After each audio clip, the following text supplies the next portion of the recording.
Welcome to all of our audience participants who've joined us for this special presentation on geothermal microdistricts and the Future Bill.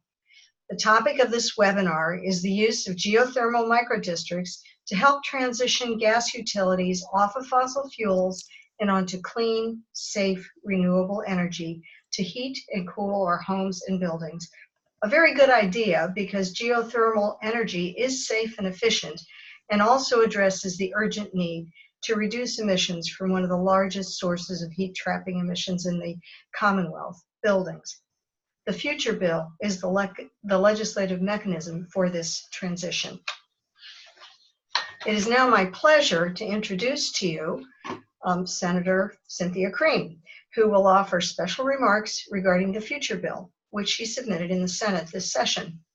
Senator Cream was first elected to the state Senate in 1998, and she has been the chair of several joint committees, including Criminal Justice, Revenue, and Judiciary, as well as chairing Senate Post-Audit and Oversight. As Senate Majority Leader, Senator Cream has filed numerous bills taking on high-profile issues, including criminal and juvenile justice reforms, reducing gun violence, protection of privacy rights, including a moratorium on government use of facial recognition technology, and protecting consumer data privacy, increasing voter participation by allowing election day registration, and this session, the Future Act, to expedite gas leaks repairs and expand renewable energy options for consumers and utilities. We're also very pleased to have Catherine Anderson, the Senator's Legislative and Budget Director, who will be with us throughout this presentation. Welcome, Catherine and Senator Cream. It is an honor to have you with us as part of this webinar program today. And now I'm turning over the screen and the audio to Senator Cream, who will begin the presentation with special remarks. Thank you so much. First, I have to thank the League of Women Voters of Massachusetts. Today is another example of how the League educates and informs the public on important and timely issues. And so much credit must be given to the nonprofit organizations working to reduce carbon in the atmosphere and stop gas leaks on the ground. HEAT, Mothers Out Front, and Gas Leak Allies are working together on the science and the solutions. And you will learn from them today about one exciting new geothermal solution to our carbon problem. Back in January of this year, I filed the Future Act. This is a new bill, and it has some really bold new ideas. I'm extremely pleased to be promoting this in the Massachusetts State Senate.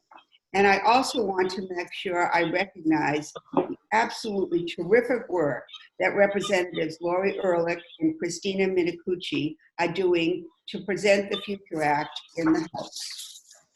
This bill is in two parts. First, it will further strengthen our approach to gas leaks and gas safety and reduce the risk that other communities will go through the frightening and dangerous events that the Merrimack Valley had to endure.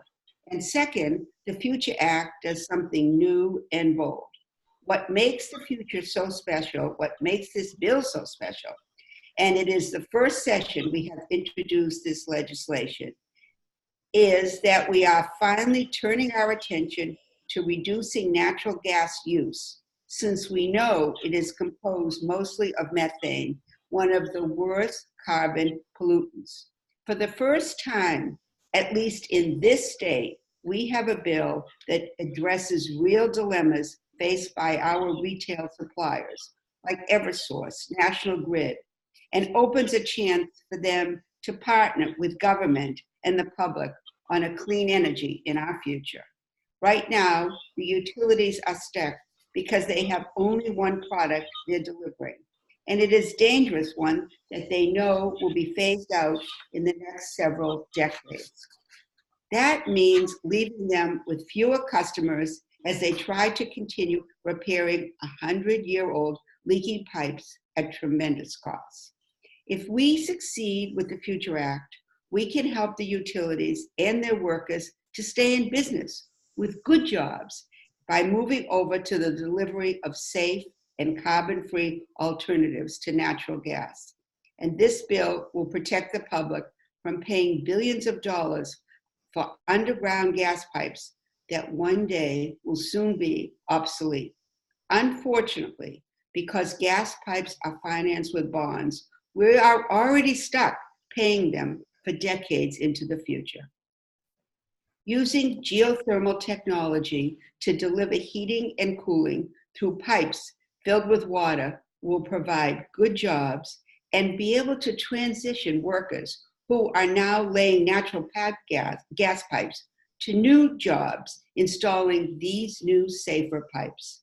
It is an exciting way forward, and it is already being used in other cities and countries around the world.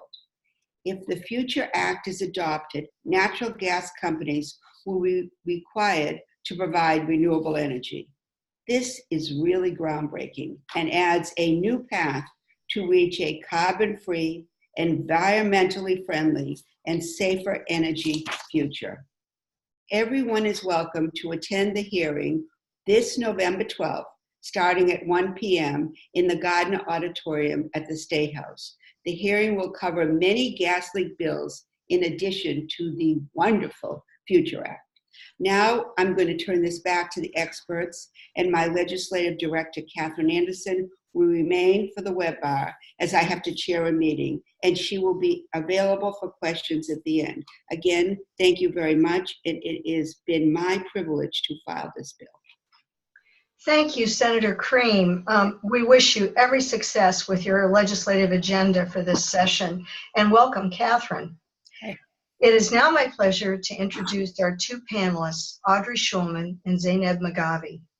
Audrey Schulman is the co-founder and executive director of HEAT.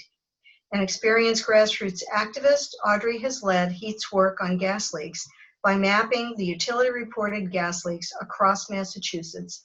Along with the Metropolitan Area Planning Council, she led the Fix Our Pipes study to find out how to fix gas leaks faster and at less expense through increased municipal and utility coordination. Zainab Maghavi serves as director of HEAT. Zainab is currently focused on piloting a transition of the gas distribution system to a geothermal energy distribution system. She previously led HEAT's large volume leak study, which developed a method to rapidly cut emissions from leaking gas pipes in half. She has worked at BBN Technologies, Harvard University, and in multiple startups, but never had a harder or more rewarding job than parenting her 3 daughters. Given their history of work in this area, Audrey and Zainab are uniquely suited to discuss the topic of geothermal renewable energy and microdistricts and the promise of the Future Act as a responsible, safe path forward. Audrey and Zainab, welcome, and thank you for participating in this webinar. I can't think of any 2 people more qualified to discuss this issue. Take it away.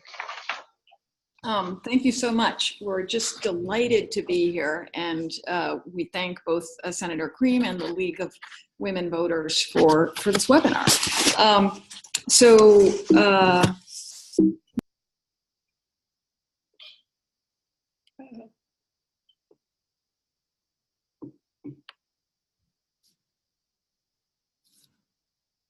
Okay.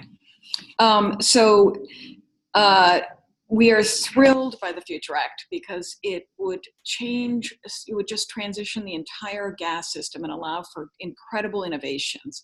So today I'm going to talk briefly about HEAT so you know what we are, and then discuss the Geo Microdistrict, which is just one example of the many innovations that the Future Act might create, and then we would talk about the Future Act.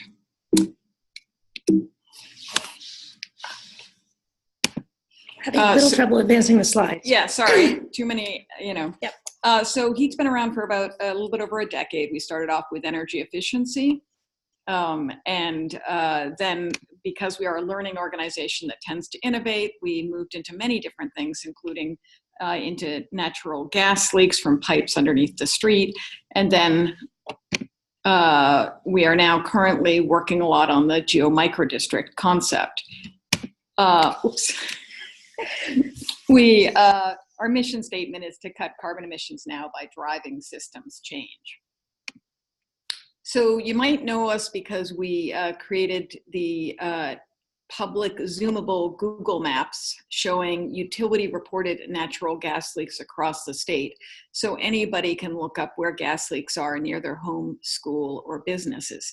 And that's important because, you know, CO2, carbon dioxide, we all understand is a global warming, you know, emission, but methane, which is the main component of natural gas, is much, much more potent as a greenhouse gas than CO2. Over 80 times more powerful in the first 20 years in which it's in the atmosphere. So it's a critical emission to reduce. Here in Massachusetts, we have a lot of natural gas emitting because over 25% of our gas mains are really old, dating back to the time of President Lincoln, some of them, and they're still being used. So the utilities understand this and they're replacing all those gas mains. They have a 20-year plan to do so. At the current cost per mile of pipe replaced, it will cost over $9 billion. And that cost will be paid for by the gas customers over the next 40 years because they depreciate the infrastructure that long. That means that not only we will pay for it, but our kids will pay for it.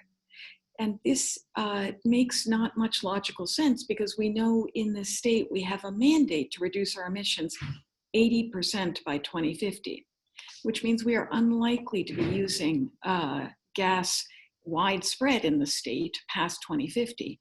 So this is akin to buying a really expensive minivan when your kids are in high school. You're going to be paying for that minivan long after the point at which you no longer need it. To give you an idea of the scale of this, we've mapped just 5 years of pipe replacement plans from the utilities. So as I said, the plans are 20 years long. So multiply this number of work sites by 4, and you'll get an idea of what we're in for. This means we will become the state of orange cones. To drill down into just one street segment, here's the utility reported cost for this street segment, $100,000, but that gas pipe that they're planning to replace will feed only 4 homes. So the question is, of course, what can you do for that money that would deliver heat to those homes for that same amount of money? Most people think of solar panels and air source heat pumps as providing that heat then, and that's a really wonderful option, but it doesn't work on every building. Secondly, if everybody in the state moves to electricity for heat, as well as moves their vehicles to electricity, that will be too large a burden for our current electric grid to bear. The third problem is that right now to get solar panels and air source heat pumps, you have to generally have a lot of discretionary income. Not everybody can afford that. So that means that the low income cannot move to renewables. The fourth problem with this is that everybody moving to electricity will obviously mean the collapse of the gas industry. That means that all the gas workers will no longer have jobs. And also that as people transition off of the gas system, those people who can least afford to switch out their heating system will be the ones left on it, bearing that increasing cost of the $9 billion of gas pipe replacement. So that could result in what's called stranded assets, which would be a disaster. All right, so I hope you got a sense of the challenge we're facing and have an idea, sorry about my throat, have an idea that we have this aging gas system that's unsafe and needs repair and replacement, but full-on investment in it is unwise given that we have a climate crisis we're facing and state goals that don't allow us to move on. And the solutions we do have are limited in nature and have their own challenges. So we decided in the process of learning that what we really wanted to do was be bold enough to think about the infrastructure we do want for our future, what we care about, our design principles for this energy shift we're facing, and what we want for our children. more than even than ourselves in the coming decades and years. So we want it to be safe. We don't want another Merrimack Valley. We want it to be renewable so that the climate crisis is addressed, resilient, reliable as we face increasing weather events. It needs to be low cost for consumers. It needs to be, a system that allows workers to keep their jobs, that doesn't have undue effects on workers. It needs to have minimal legislative and regulatory change to be more feasible. And it needs to be scalable and flexible. And by flexible, I mean, for example, that our climate is changing and we need a system that can adjust with it. So that is a tall order. And we set about trying any number of possibilities against this list, and talking to people and iterating and coming up with one idea, then the next, and tweaking it. And in this iterative process with so many people participating, we got to the point where we had a system that appeared to address those design principles. This is what we call the geo-microdistrict.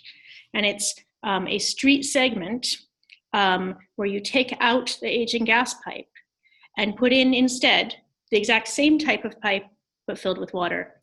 And that water delivers temperature rather than gas to each of the buildings. And the temperature is maintained by geothermal boreholes in the street. And I promise we'll come back to all of that. That street segment, which is shown here with the greenhouses, can be done in one segment as a pilot, and then you can iterate and advance doing another segment and another segment, interconnecting as you go until you've grown a new renewable thermal resilient energy grid from the bottom up in a way that addresses our needs. And we're calling that interconnected thermal energy grid made up of geo-microdistricts, the heat grid. And it can include all kinds of other energy sources and things. So that was a brief introduction to the idea that we have. And in order to better understand it, we're going to have some information segments. For those of you who already understand, I apologize, but I think these are very interesting ways to describe the pieces of information we need. So I always like to describe all the technology because I'm not quite as technical as Zainab. So heat pumps, for those of you who don't know, are not new technology. It's the same technology basically as is in your fridge. And we know that technology can be trusted because, for instance, if you go into your house on a really hot day in the summer and you open the freezer, your popsicles are still cold, right? Even with a huge temperature differential from inside your house to the freezer, it still continues to find more cold to move out, more heat to move out of the freezer. So how they work is they contain a fluid that works like a sponge for heat. And that fluid, when it expands, it absorbs heat. When it is compressed, it rejects heat.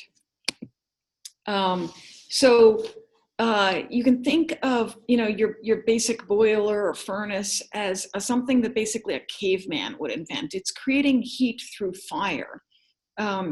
But a heat pump instead is much, much more efficient and intelligent.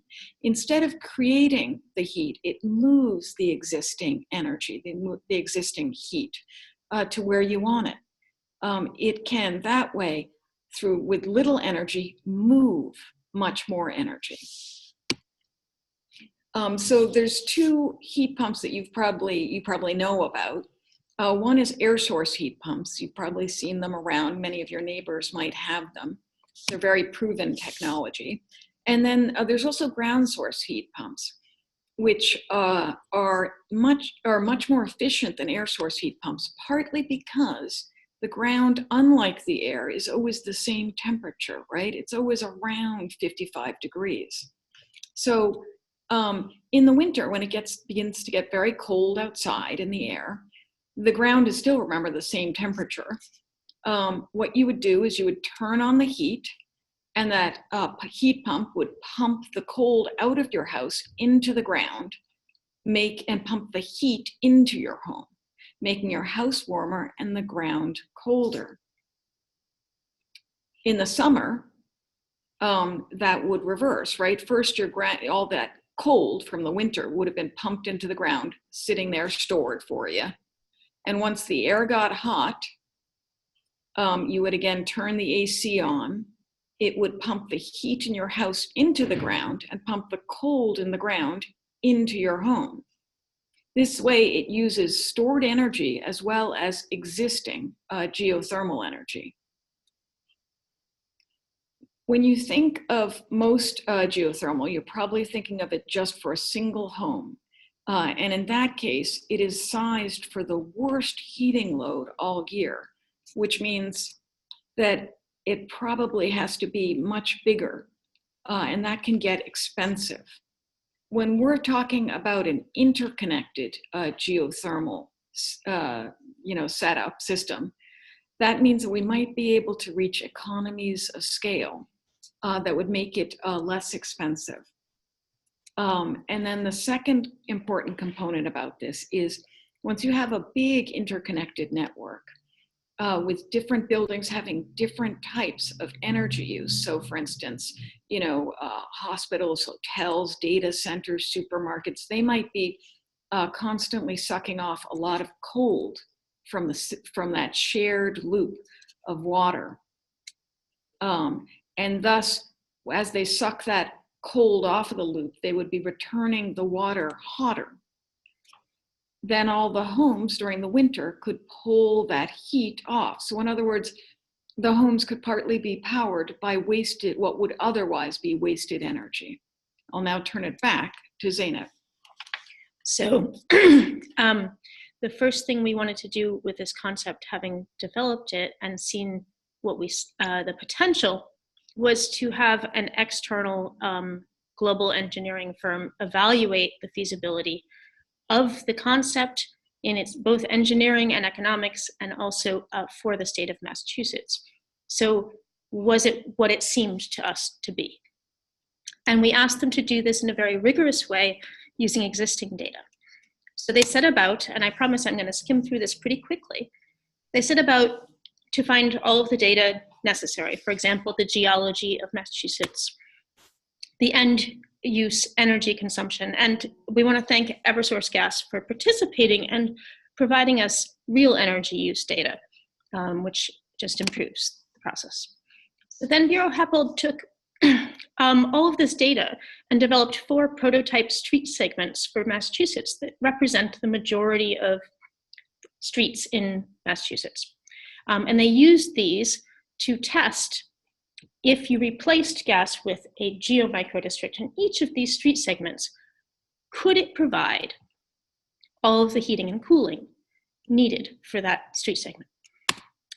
And within the limits we decided, so we said up to 500 feet depth, every 20 feet, certain size of street, it was able to meet 100% of heating and cooling loads for both low density residential and medium density mixed use, and come very close on medium density residential. And this was for the street segment alone, not yet interconnected to a larger grid and taking advantage of the sharing energy potential. So there is even the possibility in these results that the high density mixed use, which would be like a downtown Boston, could potentially have their needs met by adding additional sources and sinks. So this is a very encouraging result. And when very high level estimate of price for this for both the residential and commercial customers was done, it came out as potentially lower than both gas and electricity, which met, again, one of our qualifications. In the street, in terms of feasibility, it's not explosive gas, which helps. And there's a lot of other infrastructure in the street, and it is feasible to integrate it within that. In fact, if you start to think about infrastructure transition and something like people call a Green New Deal, you could even start to imagine burying electric lines as you do this to make them more resilient too. But that's a side fantasy. So the most important result to heat, given our mission, to cut carbon was that this concept, the geomicrodistrict concept, could achieve a 90% reduction in greenhouse gas by 2050. And that is phenomenal. It's the only such result I know of today. So we need that. So to quickly summarize what I just presented from the Bureau Habitat feasibility study, basically this geomicrodistrict concept works for a significant portion of Massachusetts. The engineering and the economics are reasonable, and the concept can get us to our climate goals. In addition, in the process of learning and testing, we began to understand the kind of co-benefits of the system. By building this thermal network of geothermal boreholes, you have built a long-term energy storage system because the Earth is the largest thermal battery. And what that can do is allow our electric grid to become more and more renewable, providing long-term energy storage at a very low cost. It also can supplement our electric grid by cutting the summer peaks because geothermal cooling is dramatically more efficient than other cooling approaches.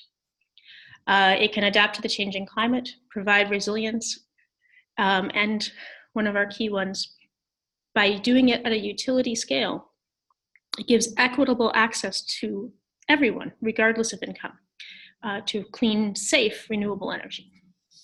So that's good news. But you might be wondering, how would it work in my home? So it would be the same as the gas currently works, basically. There would be a pipe under the ground that would deliver to you the energy, this time in the form of, heat in water. There would be just water in the pipe, no additives of any kind. And of course, that means it would not being gas, it would not be explosive.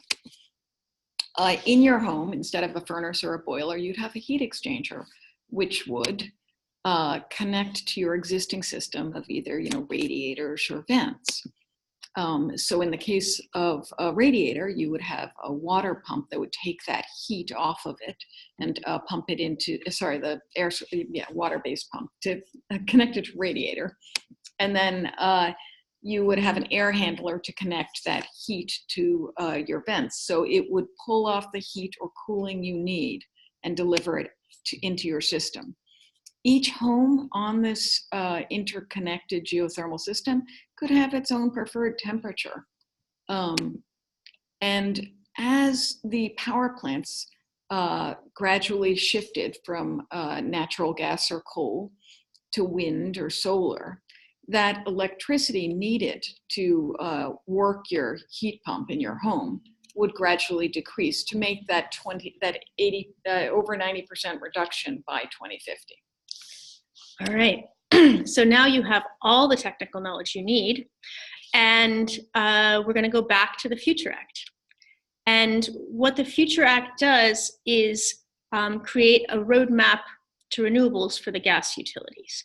And I just want to acknowledge that this legislation was the work of many, many, many, including the gas leaks that participated. So thank you to all. So briefly, in Massachusetts, our emissions, since that is our target to cut carbon emissions, come at least 30% from heating. We are a heating climate. And in Massachusetts, we have plans for the emissions from electricity from transportation, and we don't yet have a plan for the emissions from our heating systems. On the electric side, electric utilities have had a plan for a while. In fact, Massachusetts led, and it's been incredibly successful. It's created jobs, it's brought economic activity to the state, while creating the structure necessary for the electric utilities to transition to renewable energy. So we wrote a plan for the gas utilities, but we can't ignore the immediate and current risks to our aging gas system. So the first portion, this is the framework of the bill, and the first portion addresses the current gas system and continues to work to triage the risks and stem the bleeding. So, for example, on the gas safety and gas leaks section, it prevents the paving of shut-off valves. And shut-off valves allow the gas people to shut the gas off if there's a problem. So when Merrimack Valley happened, the risk is real. It's a life or death situation, how fast you can find and shut off that gas valve, and too many of them are paved over. Also coming out of the Merrimack Valley incident was many fire chiefs saying they wanted more rapid and efficient notification of any gas safety problem.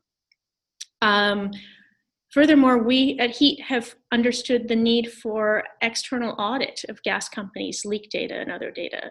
There needs to be more oversight on the system to improve safety for all.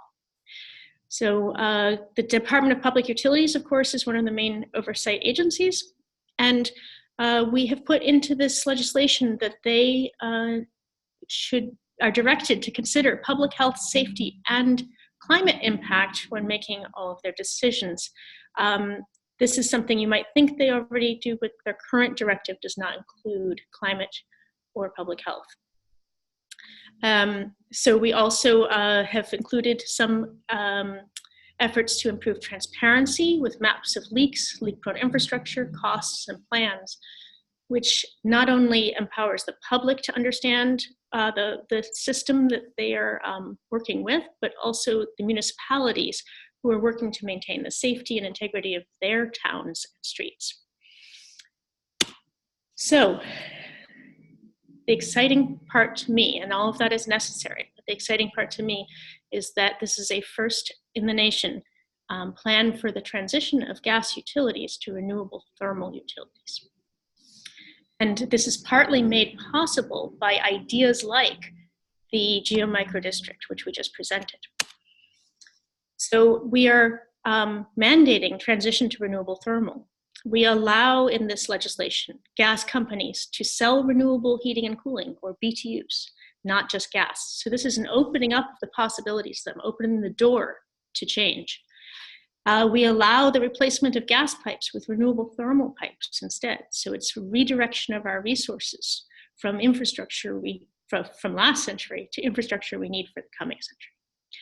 And we create a renewable thermal credit market, just like the electric utilities have, where the gas utilities must provide a little bit more renewable energy each year to reach our state goals. They can do this initially by energy efficiency. They can do it by incentives for heat pump installation.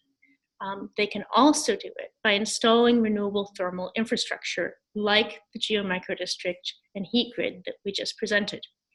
So we do not choose technologies in this legislation.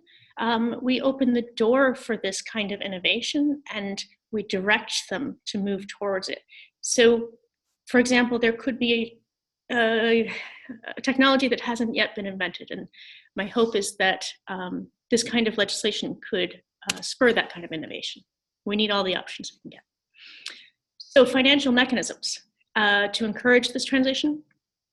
We state in this legislation that gas companies cannot depreciate that gas infrastructure or gas pipes going in the ground past 2050, past our state goal to transition. So they can, however, depreciate renewable infrastructure past 2050. That's a really clear signal. There's a small, very small, renewable energy surcharge for gas that exactly matches the equivalent one already on the electric bill.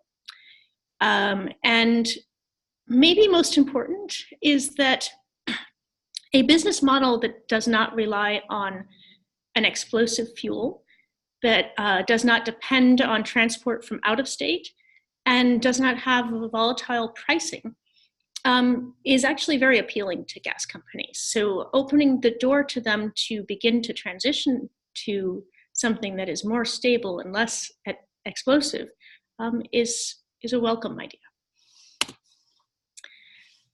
So to summarize briefly what we hope the Future Act can accomplish, we see 3 key benefits to the green economy: that gas workers can transition, that a utility scale effort takes the cost burdens off of the consumer and puts them onto the utility. That keeping money in the state instead of buying gas is better for our economy.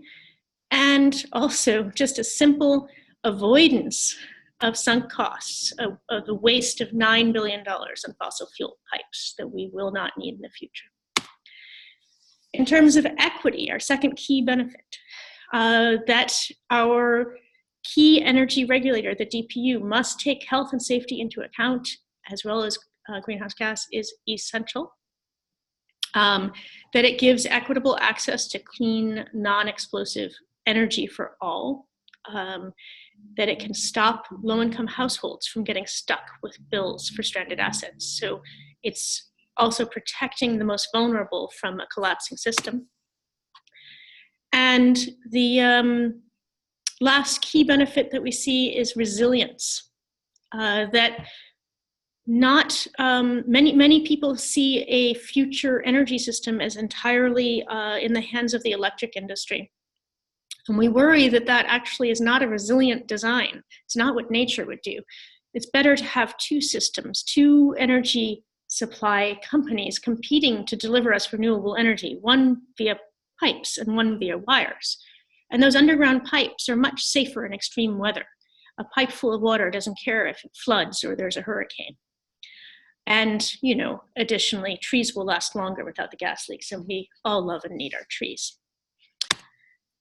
So in summary, and I promise you there's so many more details and I look forward to your questions.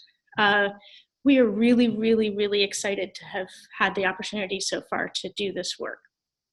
That there is not only a possibility, a real possibility for gas companies to evolve, to become the renewable thermal delivery companies that we need to meet our goals and protect our children's future, and that we have this amazing group of people like Senator Cream to work together with and create this very thoughtful piece of legislation to encourage, just as these fish are doing, to encourage us to all move forward to a better future. So thank you. Thank you, Audrey and Zainab.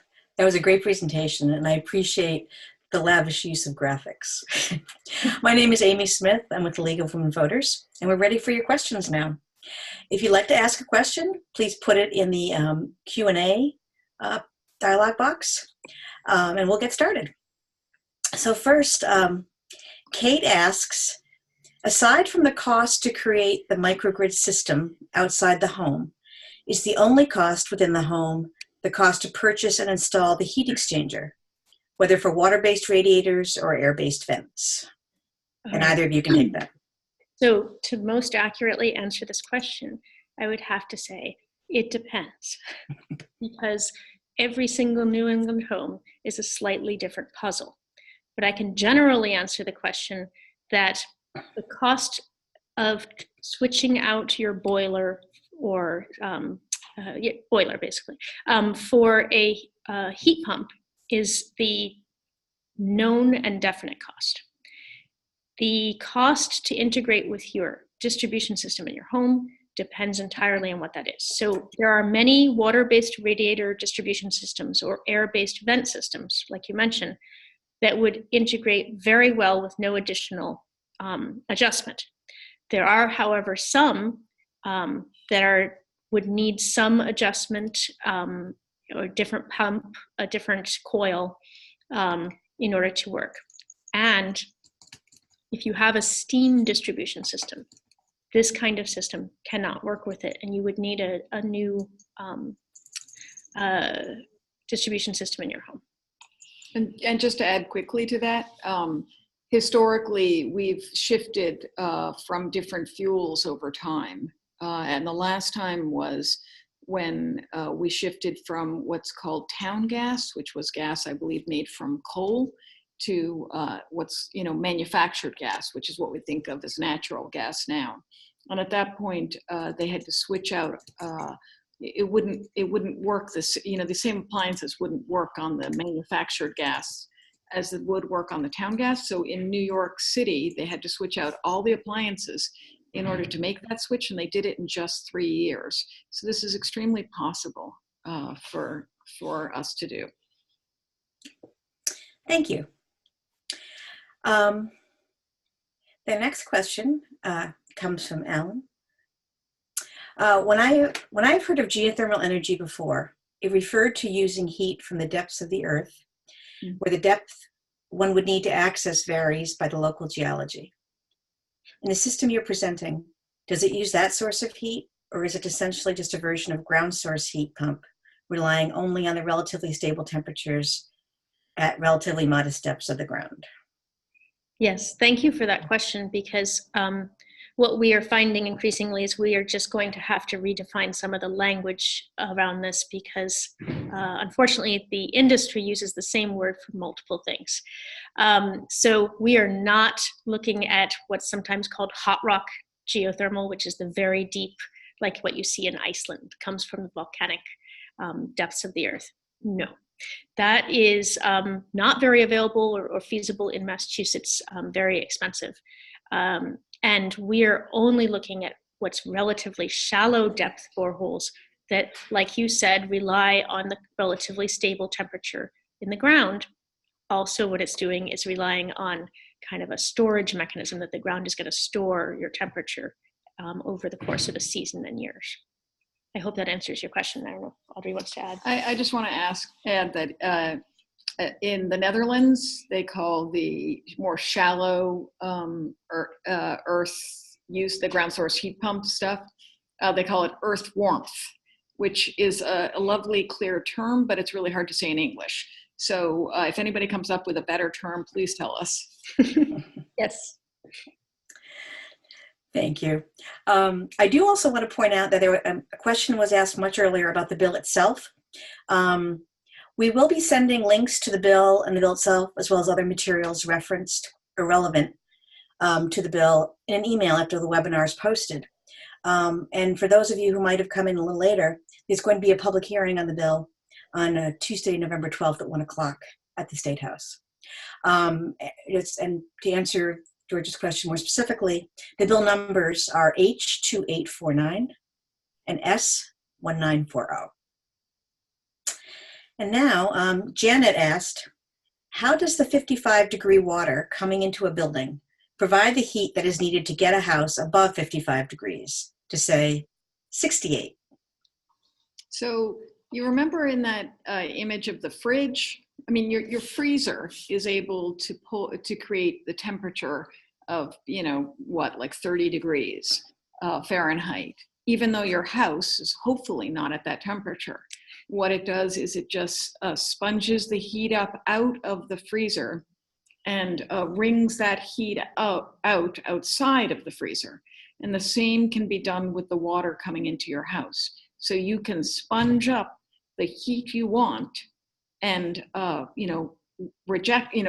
put that heat into your house. So the water leaving would be colder until you've reached the temperature you want in your house. Anyone can have the temperature that they would want. And if they wanted instead to do, have cooling, they could do that. Does that somewhat answer? I'm gonna try another slight thing. So that water coming in, as it goes past your heat pump in your house, your heat pump knows that what temperature you've set it at, so it decides how much temperature to pull off, and it can accumulate that temperature. So it can pull off a little bit, and make basically a pile of temperature to get your house to the target. And it can do the same thing in either direction. So it goes both directions. So you can pull off that same 55-degree water a little less, a little cool, a little cool, a little cool. I don't know if that helps at all. It's a concept that is hard to get. But the important thing is, it sounds like, though, people will be able to moderate the temperatures in their own homes to what they want. Absolutely. Yep.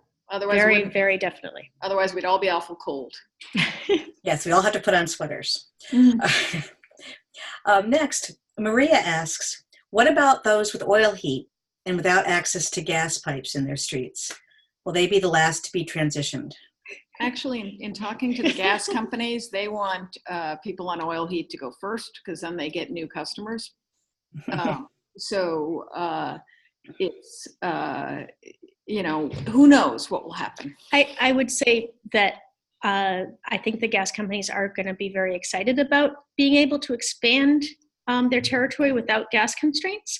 And so oil customers may have an option. However, there is a limit in distance between houses. So if you have a too rural setting, it won't make financial sense to put the pipe in the ground interconnecting. So there could be situations where it doesn't make sense for the company to do this. Thank you. And just a reminder, this webinar is being recorded and will be made available on our website and will be emailed to people, to registrants. The next question is from Jean. Did you compare low-density residential individual home geothermal versus microgrid cost? Yes, absolutely. And the savings are enormous with this interconnected microgrid approach. If you do one home, actually Audrey had some great images. If you do one home, you have to put in enough boreholes to balance over 20 years the temperature in the ground. And so you have to basically over-design. The minute you interconnect the homes, you have two major cost savings. One is that when you interconnect, different people use the temperature at different times, so you don't need as much infrastructure. And the other is that there are different heating and cooling demands on the interconnected loop, so you actually end up canceling out a portion of the needs. So you end up putting, and in many of the case studies we've evaluated, 30 to 40% less infrastructure than you would otherwise, which is a very significant savings. Thank you. And a significant portion of the doing a geothermal, putting in the boreholes, is just getting the rig there. So if you get the rig there and you do the whole street, you're going to reduce the costs a lot more than just one, installation for one home. Yeah, the utility company themselves can put economies of scale in. Our current geothermal costing is based on very small companies doing very few jobs. Okay. Are there geomicro districts already working in the U.S.? So just last week, we had a workshop where we collected some amazing engineers and folk who had built very similar systems. And I'm happy to say the answer is yes, not exactly with the same parameters we're proposing, but there are a couple of great case studies, and one of them is about to be published at Rocky Mountain Institute. We can share that. That used the same exact concept of an interconnected loop with geothermal boreholes and was able to achieve savings, cost savings, water savings, and greenhouse gas savings that were far beyond what we predicted. So there's not a lot of them, and no one's done it with the utility as the leader. Thank you. And our next question, it comes from Anonymous. Will this transition be able to be funded by some of the green grants, like Baker's MVP competitive grants, Green Community Funds, or perhaps the VW Diesel Benefits Fund? So what we'd like most is it to be funded by the gas companies. And because that way the cost will be spread out over 40 years and across all different customers to minimize it as much as possible. Certainly adding in green grants, community funds, and the VW Diesel Benefits Fund would be great for the cost of the household transition. We did get, the Department of Energy Resources did offer at one point, and hopefully will do this, to pay for the first pilots of this. So the household transition along the pilot street segments when we first do this geomicro district. And I would add that we're evaluating a lot of different funding options for both the pilot and the long-term transition. And in all of them, we're really not considering putting any financial burden on individual households. We want this to be an equitable and accessible transition. Okay, thank you.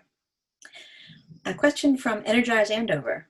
What is the approximate cost per MBTU for geothermal heat? So it's going to depend on the Department of Public Utilities doing rate making, which is a mysterious and magical process that none of us can possibly guess at. But from the Borough-Happold feasibility study, they did a approximate guess that it would end up being lower than it is for electricity or for gas per MBTU. I would say it was far more than an approximate guess, because they did put every known cost they had into a giant spreadsheet. The guess part was the guess of how the DPU and Attorney General's office would rule in a rate case, how it would be designed, which of course we have no control over, as Audrey mentioned. What you can do is there are published costs for MBTU for an individual geothermal installation, which is far less efficient. And if you look at that, you'll see like a top cap. We are assuming we're significantly below that. And you'll be happy to read our Borough-Happold feasibility report to get more information. I think that link's going to be sent out, and it's also on our website under Energy Shift main menu. Great, thank you. Amy asks, is there a risk that a geothermal system would destabilize the ground? And what, if any, are the risks associated with this option? So we've tried to reduce risks as much as possible. So one thing you should know is the entire loop and geothermal loops are all filled with water with no antifreeze or additives. So any risk of a leak, first of all, is non-polluting, and secondly, unlike with gas, it would just be a puddle and not a. It would water the trees. So I think one of the risks I see is that it's a new system for management, and I think that there will be a learning process and a learning curve with the utilities learning to optimize. They will not destabilize the ground. These are shallow boreholes. Yeah, and I'd just like to ask, I'm not sure whether the question is, would it physically destabilize the ground, like cause earthquakes as associated with fracking? No, it would not. There's no possibility of that. The second one would the boreholes collapse?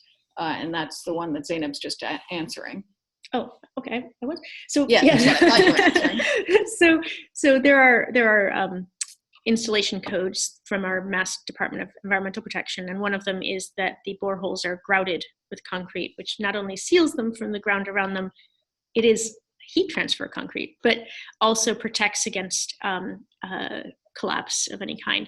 I think one question that people ask that is, there's clearly no potential of fracking like destabilization, because this is not that depth. It does not crack anything. It's just a hole. But it does change the temperature of the ground. And one of the things we did in the feasibility study was limit the range of the change to 10 degrees so that we would not be shifting anything major for the ecosystem around it. Great, thank you. And a related question from Charlene. Would such systems dependent on water run into trouble when we are in a serious drought, as the state was a few years ago? So, great question. So the water is just in a closed loop. So we only have to fill up the pipes once, and then they do not need any more water. So we could be in an incredible drought, and we would not need any more water for the shared loop of water. It would already have been filled. Unless it leaked. And then we need a little more and leak repair. But at that point, it would just help the trees out that were in the drought. Like the worst case, we're helping the trees. Yep. Right. David asks, what will the drilling cost be for the microgrid? I assume that the lateral piping will be similar to that of gas lines. Yeah, the lateral piping is really close to the gas line price, but a little lower because of insurance risks of explosion. The drilling cost, we have a whole spreadsheet estimating it. It always depends on the actual rock you're drilling in and the depth you're going to. What we can say is it's lower than the drilling costs for individual installations because you're doing economies of scale. And also, if you think about the cost of a system, those drill holes and that cost is replacing the entire fracking industry and interstate pipeline transport of gas. So it is actually not just a distribution system, but it is a generation system. So it is dramatically lower cost than those components. Some of the estimates are in the range of several $100,000 to a couple million, depending, again, on the actual physical location. You're basically prepaying your energy bill for the next 100 years. You know? Excellent. We have a fixed cost of energy. Right. Jane asks, how do you envision this affecting Western Mass? I think it will give an option for Western Mass where there is a moratorium and a limited gas supply to have another option to get off of fuel oil. I would hope that it has a really positive and potentially good effect for Western Mass where there is enough density to justify interconnecting. And then Alan asks, does this make sense only for neighborhoods currently served by gas? There are no gas lines nearby where I live. So again, it's, the gas companies would love to have this first roll out with people who get what are called delivered fuels. So anybody who has oil or propane. But in the end, we would like it very much to be replacing the leak-prone gas infrastructure, because that way we will avoid having to spend that $9 billion on fossil fuel infrastructure that we don't want for the rest of the century.